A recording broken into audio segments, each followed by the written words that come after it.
নমস্কাৰ, মই জুমন। আকৌ নতুন এটা ভিডিঅ'লৈ আপোনালোকক স্বাগতম জনাইছোঁ। আজি কথা হ'ল কি, কিছুমানে কয় ইমান পঢ়া শুনা কৰি কি কৰিলি, BA পাছ কৰিলি কি কৰিলি, হায়াৰ ছেকেণ্ডেৰী পাছ কৰিলি কি কৰিলি।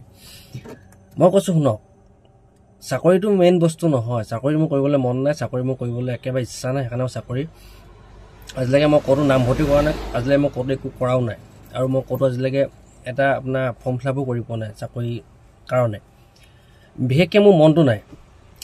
চেষ্টা কৰালে আমি হয় আজি চাকৰি এটা কৰিব পাৰিলোহেঁতেন, বা থাৰ্ড গ্ৰেড হওক ফ'ৰ্থ গ্ৰেড হওক বা যি হওক পাৰিলোহেঁতেন, বা চেষ্টা কৰা হ'লে। চেষ্টা কৰা নাই আজিলৈকে, আৰু সেইটো মানে কৰিবলৈ মোৰ মনো নাই, কাৰণ চাকৰ হ'বলৈ মন নাই। সেইটো আপোনালোকে নাভাবিব যে এইটো মানে কি হেৰি কৰিলোঁ বুলি, মানে কি নাই পৰা কাৰণে সেই বুলি কৈছিল নাভাবিব, কিন্তু মানে কি মোৰ মন নাই, বিশেষ কাৰণ সেইটো। 2 নম্বৰ কথা হৈছে কি, চাকৰি এতিয়া থাৰ্ড গ্ৰেডৰ চাকৰিত কিমান পায়, 30,000ৰ ওপৰত দৰমহা পায়, ঠিক আছে।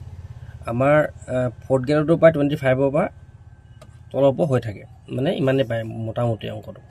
কিন্তু মানে কি চাওক, মই এখন ৰিক্সা চলাওঁ, মানে কি মই এখন ইলেক্ট্ৰিক অটো চলাওঁ। সেইখনত মোৰ ডেইলি এভাৰেজ ইনকাম হৈছে 800 বা 900 টকা।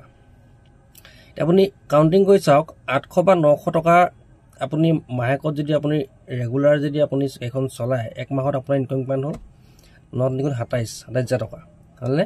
আপুনি কেতিয়াবা বাঢ়িও যায়, কেতিয়াবা কমিও যায়, সেইটো আপোনাৰ মানে কি নিজৰ চলোৱাৰ ওপৰত নিৰ্ভৰ কৰে, কেতিয়াবা বাঢ়িব কেতিয়াবা কমিব, কিন্তু আপুনি এভাৰেজটো আপুনি 800 বা 900 ধৰি থওক। কিন্তু এটা কি কয় আপোনাৰ থাৰ্ড গ্ৰেড বা ফ'ৰ্থ গ্ৰেড চাকৰি কিমান দৰমহা পায়, 30 to above, আপোনাৰ ফ'ৰ্থ গ্ৰেডৰ আপোনাৰ 24 to 27 ইমানেই। এতিয়া আপুনি চাওক, মই দৰমহা পাওঁ কিমান, 28,000 29,000, হয়নে। এতিয়া থাৰ্ড গ্ৰেড ফ'ৰ্থ গ্ৰেড কিমান দৰমহা পায়, 30 above to মানে আপোনাৰ থাৰ্ড গ্ৰেডৰ পায়, আপোনাৰ যিটো আপোনাৰ ফ'ৰ্থ গ্ৰেডৰ হয় আপোনাৰ 20 মানে কি 24 পৰা এবভ পায়।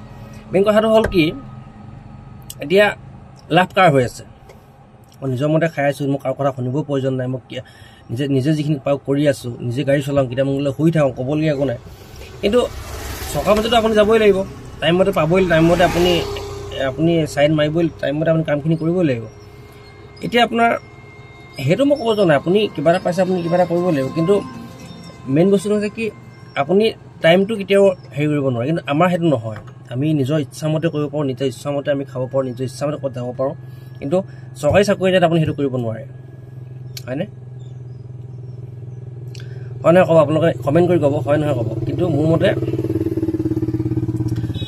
মোৰ যিটো ভাৱনা, মোৰ যিটো মনে কয়, হয় আজি পোৱা হ'লে মই কৰিলোহেঁতেন, পোৱা হ'লে চাকৰিটো মই কৰিলোহেঁতেন, কিন্তু মই চেষ্টা কৰা নাই, আৰু মই সেইখিনি আজিলৈকে মই ফৰ্ম ফিল আপ কৰা নাই, সেইকাৰণে মই আজি চাকৰিটো বঞ্চিত। কিন্তু 1 নম্বৰ কথা কি, মোৰ ইচ্ছা নাই, মই কৰা নাই, মই আজিলৈকে এইবিলাকৰ ইণ্টাৰভিউ চিণ্টাৰভিউ দি পোৱা নাই, মই সেইকাৰণে ইণ্টাৰভিউ চিণ্টাৰভিউ আজিলৈকে নিদিওঁ বুলিয়ে মই মনতে ভাবি থৈছোঁ।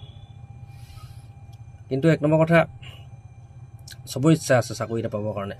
চাকৰি কেলৈ কৰিব লাগে, কাৰণ আপুনি চাকৰি কৰিলে সুবিধা হয়, লোন এটা পাবলৈ সুবিধা হয়, ঘৰটো বনাবলৈ সুবিধা হয়, ল'ৰা ছোৱালী পঢ়াবলৈ সুবিধা হয়। আজি আমি গাড়ী নচলালে আমি পইচা নাপাওঁ, কিন্তু চাকৰিটো কৰিলে আপুনি নগ'লেও পইচা পাব।